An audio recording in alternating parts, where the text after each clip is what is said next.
आज की वीडियो में हम लोग डिस्कस करेंगे जॉन मिल्टन का एक और वर्क जिसका नाम है हिस्ट्री ऑफ ब्रिटेन। अगर हम हिस्ट्री ऑफ ब्रिटेन की बात करते हैं तो ये 1670 में पब्लिश हुआ है, लेकिन ये मिल्टन का अनफिनिश्ड वर्क है। तो चलो शुरुआत कर लेते हैं। सबसे पहले हमारा क्या है, पहला क्वेश्चन है the history of Britain was published in, कब पब्लिश हुआ है? तो 1670 में इसको पब्लिश कराया गया। लेकिन आपसे क्वेश्चन यहाँ से सिर्फ इतना पूछा जाता है हिस्ट्री ऑफ ब्रिटेन इनका कैसा वर्क है, तो ये अनफिनिश्ड वर्क है, ध्यान बनाए रखना, इनकम्प्लीट वर्क है। ठीक है, the history of Britain is, ये कैसा है, एक प्रोज वर्क है। ठीक है, अप्रोज वर्क, सी ऑप्शन हो जाएगा। The work is described as, बोला गया है इस वर्क को किस रूप में वर्णित किया गया है, तो हम पहले ही बता चुके हैं ये एक अनफिनिश्ड वर्क है। ठीक है, बी ऑप्शन हमारा हो जाएगा। अगला क्वेश्चन है हमारा अकॉर्डिंग टू दी जॉन मॉरिल। अगर हम जॉन मॉरिल की बात करें तो उन्होंने क्या कहा है कि the work is called, John Morrill के अनुसार इस वर्क को क्या कहा गया? तो देखो जॉन मॉरिल के अनुसार इस वर्क को क्या कहा गया, सी ऑप्शन हमारा हो जाएगा N abundant and unloved gift. ठीक है, एक त्यागी हुई और उपेक्षित भेंट। तो मोस्ट इंपॉर्टेंट है ये पॉइंट कि जॉन मॉरिल ने इस कृति को क्या बोला था, तो N abundant and unloved gift बोला था जॉन मॉरिल के द्वारा। किसको? हिस्ट्री ऑफ ब्रिटेन को। पांचवा क्वेश्चन है Milton begins his history from, बोला गया है मिल्टन अपनी इतिहास रचना की शुरुआत कहां से करते हैं? तो उन्होंने ट्रेडिशनल बिगिनिंग यानी कि जो ट्रेडिशनल मिथिकल बिगिनिंग है वहां से इसके इतिहास की शुरुआत करते हैं। अगला, कथा कहां तक जाती है? ये जो नरेटिव कॉन्टिन्यूज अप टू, ये नॉर्मन कॉन्क्वेस्ट तक जाती है। ठीक है, तो कौन सा? सी ऑप्शन हो जाएगा हमारा। अगला क्वेश्चन है मिल्टन सपोर्टेड विच काज, 7 नंबर पे बोला गया है कि मिल्टन ने किस पक्ष का समर्थन किया? तो जो रिवोल्यूशनरी काज था, ठीक है, मिल्टन ने एक क्रांतिकारी पक्ष का जो है वो समर्थन किया था। तुम्हें पता ही है कि यहाँ पर एक जेम्स फर्स्ट थे और दूसरी तरफ क्रॉमवेल की सरकार थी, तो ये किसके? प्यूरिटन थे, और क्रॉमवेल की सरकार को, गवर्नमेंट को ये क्या करते थे? सपोर्ट करते थे। अगला उन्होंने कहा है the work reflects Milton's view on, ये जो वर्क है वो मिल्टन के किस विषय पर अपने विचार दर्शाती है? तो रिस्टोर्ड मोनार्की, सी ऑप्शन हो जाएगा हमारा। अगला क्वेश्चन है, बोला गया है कि Milton mixed history with, Milton इतिहास के साथ क्या मिलाते हैं? तो वो अपने पर्सनल कमेंट और ओपिनियन उनको भी मिक्स कर देते हैं। ठीक है, मिल्टन ने इतिहास के साथ व्यक्तिगत टिप्पणियां और विचार जो हैं वो इसके अंदर मिक्स कर दिए हैं। दी work is based on, 10 number का क्वेश्चन है, ये जो वर्क है वो बेस्ड ऑन आधारित है। तो विभिन्न जो स्रोत है उनकी वाइड रेंज ऑफ सोर्सेस कह सकते हो, यानी कि सी ऑप्शन, विभिन्न स्रोतों की विस्तृत श्रृंखला। 11 नंबर का question, Milton begin working on the history of Britain around, ये इंपॉर्टेंट है, मिल्टन ने द हिस्ट्री ऑफ ब्रिटेन पर काम करना कब शुरू करा था? तो 1649 में इस पर काम करना शुरू कर दिया था। फिर बोला गया है कि in the first phase Milton completed, पहले चरण में मिल्टन ने कितनी पुस्तकें पूरी की? तो 4, यानी कि 4 बुक्स इसमें कंप्लीट की थी। अगला, लेटर ही एडेड, और इसके बाद इसमें कितनी पुस्तकें? तो 2 पुस्तकें और ऐड की हैं। ठीक है, अगला question, the total number of books completed is, तो उन्होंने कहा है कि कुल कितनी पुस्तकें पूरी हुई? तो 4 और 2 6, यानी कि 6, सी ऑप्शन हमारा हो जाएगा। The work was printed at, बोला गया है 15 नंबर पे, ये जो वर्क है वो कहाँ प्रिंट किया गया था? तो सेंट पॉल चर्च यार्ड में, माफ करना, कहाँ चर्च किया,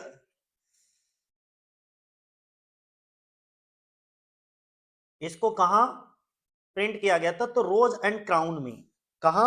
रोज एंड क्राउन में। हमारे दिमाग में दूसरा क्वेश्चन चल रहा था, तो रोज एंड क्राउन बोला यह गया है कि इस वर्क को कहां पर प्रिंटेड किया गया? तो रोज एंड क्राउन में। ठीक है, सी ऑप्शन हो जाएगा। अगला क्वेश्चन है दी लोकेशन ऑफ प्रिंटिंग बाज, हाँ यही वाला क्वेश्चन चल रहा था दिमाग में कि ये जो प्रिंटिंग की लोकेशन थी, ठीक है, ये जो प्रिंटिंग प्रेस थी उस वो किस जगह पर थी? तो सेंट पॉल चर्च यार्ड में थी। ठीक है, तो बी ऑप्शन हमारा हो जाएगा। अगला क्वेश्चन हमारा है Milton justifies the use of, 17 number का क्वेश्चन, मिल्टन किसके उपयोग को उचित ठहराते हैं? तो लोक कथाओं को, यानी कि जो पॉपुलर पॉपुलर फेबल्स होती हैं उनके लिए वो उचित ठहराते हैं। सी ऑप्शन हो जाएगा। अगला दी वर्क, बोला गया दी वर्क कंबाइंस, ये वर्क किसका संयोजन है? तो हमने क्या बताया, इसमें कुछ मिथ है और कुछ हिस्ट्री है, तो ये ऑप्शन हो जाएगा हमारा। ठीक है, अगला क्वेश्चन है हमारा 19 नंबर पे, बोला गया है the Milton's political stance in the work as, इस वर्क में मिल्टन का राजनीतिक दृष्टिकोण क्या है? तो वो क्रांति समर्थक हैं, प्रो रेवोल्यूशनरी हैं। ठीक है, अगला 20 नंबर का क्वेश्चन देखो क्या है। अगर हम 20 नंबर की बात करें, the tone of the work can be described as, इस वर्क का टोन कैसा है? तो आलोचनात्मक और राजनीतिक है, क्रिटिकल एंड पॉलिटिकल है, तो बी ऑप्शन हो जाएगा। अब हम इसके कुछ वन लाइनर एग्जाम की पॉइंट्स को डिस्कस करेंगे। चलो, पहला वन लाइनर एग्जाम की पॉइंट का है हिस्ट्री ऑफ ब्रिटेन का, the history of Britain is a unfinished prose work, most and most important, यही पूछा जाता है एक क्वेश्चन से, और कभी कभी ये पूछ लिया जाता है कि ये कब आया है। ठीक है, 1670 में, और किसके द्वारा लिखा गया है? जॉन मिल्टन के द्वारा। चौथा क्वेश्चन क्या है हमारा, कि the work is described as, यानी कि इस वर्क में जॉन मॉरेल द्वारा एक त्यागी गई और उपेक्षित भेंट कहा गया था। तो जॉन मॉरेल जो थे, ये नाम रखा है देखो, इन्होंने इस वर्क को, किसको? हिस्ट्री ऑफ ब्रिटेन को कमेंट किया था, an abundant and unloved gift. ठीक है, ध्यान बनाए रखना। अगला क्वेश्चन है, it covers British history from the traditional beginning to the Norman conquest, यानी कि ये जो वर्क है, इसमें पारंपरिक शुरुआत से लेकर के नॉर्मन विजय तक का इतिहास प्रस्तुत करती है। 6 नंबर का क्वेश्चन है, Milton begin writing this work around, बोला गया मिल्टन ने इसे लगभग 1649 के आसपास लिखना शुरू किया था।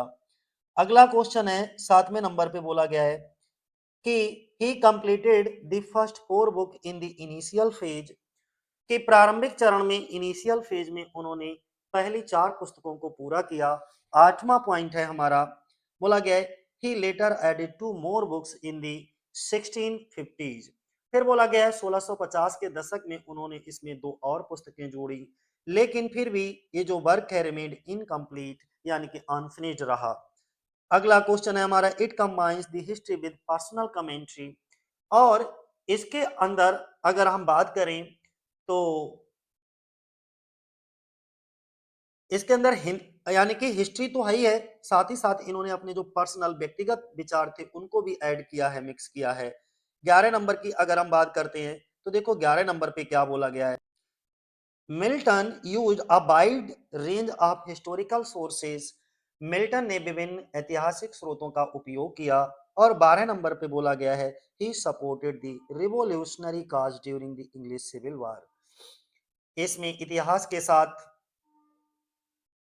व्यक्तिगत टिप्पणियां तो थी, ये तो हम बता ही चुके हैं 10 नंबर पे तुम्हें। और साथ ही साथ हम इसमें एक चीज और बता देते हैं कि इन्होंने सपोर्ट किया था, और किस चीज को सपोर्ट किया था? Revolutionary cause during the English civil war, यानी कि जब इंग्लिश सिविल वार के दौरान मिल्टन ने एक क्रांतिकारी पक्ष का समर्थन किया था। ठीक है, अगला 13 नंबर का क्वेश्चन क्या है, बोला गया है the writing reflects his political views and belief, बोला गया है कि इनके जो राइटिंग रिफ्लेक्ट करते हैं, यानी कि इनका जो वर्क है मिल्टन के राजनीतिक विचारों और उनकी जो विचारधारा है उसको दर्शाती है। अगला क्वेश्चन है कि he criticise the restore monarchy of his time, उन्होंने अपने समय में पुनर्स्थापित जो मोनार्की थी, राजशाही थी, उस पर टिप्पणी की। इसके बाद 15 नंबर का क्वेश्चन है, the work shows Milton's interest in politics and history, अगर हम बात करें तो इसमें देखो मिल्टन, ये मिल्टन के इतिहास और राजनीति में रुचि को दर्शाती है। 16 नंबर पे बोला गया है he justify the use of popular fables in history writing, यानी कि ये मिल्टन के इतिहास और राजनीति में रुचि दर्शाने के साथ साथ में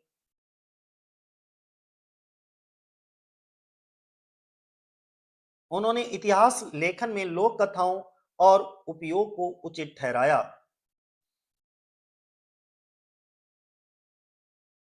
इसके बाद अगर हम बात करते हैं तो क्या दे रखा है, the book was first printed at the rose and crown in the Saint Paul churchyard, ये इंपॉर्टेंट है, इस पुस्तक का जो पहला प्रिंटिंग हुआ था वो रोज एंड क्राउन और रोज एंड क्राउन जो प्रिंटिंग प्रेस का नाम है, ये कहाँ स्थित है? सेंट पॉल चर्चयार्ड में।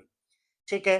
18 नंबर का पॉइंट है, it is a prose non poetic historical narrative, यानी कि ए मिल्टन की जो है एक ऐसी कृति है जिसमें नॉन पोइटिक और हिस्टोरिकल नरेटिव यूज किया गया है। प्रोज हिस्टोरिकल नरेटिव ऐसे करके याद कर लेना, ठीक है। 19 नंबर का क्वेश्चन है, this work the work reflects Milton's intellectual and ideological approach. अच्छा, इसमें दो चीजें और बताई गई हैं कि ये मिल्टन के इतिहास, राजनीतिक विचार और विचारधारा को भी क्या करती है? दर्शाती है। मिल्टन की इंटेलेक्चुअल और आइडियोलॉजिकल अप्रोच को दर्शाती है। 20 नंबर पे बोला गया है कि it is one of Milton's important but lesser known prose work. ये मिल्टन का इंपॉर्टेंट तो है, लेकिन जितने भी प्रोज वर्क है उनमें सबसे कम प्रसिद्ध हुआ ये